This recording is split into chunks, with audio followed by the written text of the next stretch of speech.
Friends, જો તમે ભુજમાં હો તો તમારે આ એક સ્થળની પણ ખાસ મુલાકાત લેવી જોઈએ અને એ છે પ્રાગ મહેલ.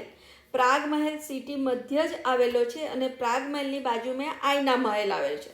પ્રાગ મહેલનું બાંધકામ 1865માં શ્રી પ્રાગમલજી દ્વારા કરવામાં આવ્યું હતું, એટલે આ મહેલનું નામ પ્રાગ મહેલ પાડવામાં આવ્યું છે.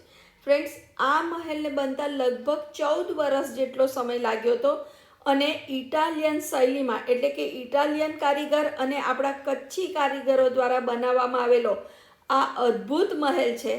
અને ફ્રેન્ડ્સ, આ મહેલની વિઝિટિંગ એન્ટ્રી ફી છે 70 રૂપિયા. એની સાથે તમે મોબાઈલથી ફોટા પાડી શકો છો અને વિડીયો શૂટ પણ કરી શકો છો.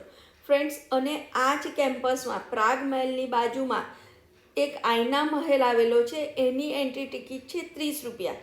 પણ જો તેની અંદર તમારે વિડીયો શૂટ કરવું હોય તો તમારે 100 રૂપિયા અલગથી આપવા પડે. એ તમે ડિસાઈડ કરજો, પણ તમે આ બંને સ્થળની મુલાકાત અવશ્ય લેજો. ફ્રેન્ડ્સ, પ્રાગ મહેલથી જ વોકિંગ ડિસ્ટન્સ ઉપર લોકલ માર્કેટ આવેલું છે, તો ત્યાંથી તમે બાંધણી, કુર્તી, અજરક પ્રિન્ટવાળા કપડાં તમે ખરીદી શકશો. એ સાથે તોરણ, લટકણ, ભરત ગૂંથણની વસ્તુઓ પણ તમે ત્યાંથી લઈ શકશો. ત્યાંની મીઠાઈ, ગુલાબ પાક લઈ શકશો. તો તમે એ બધી જ વોકિંગ ડિસ્ટન્સ ઉપર છે, એટલે તમે આ સ્થળની મુલાકાત અવશ્ય લેજો.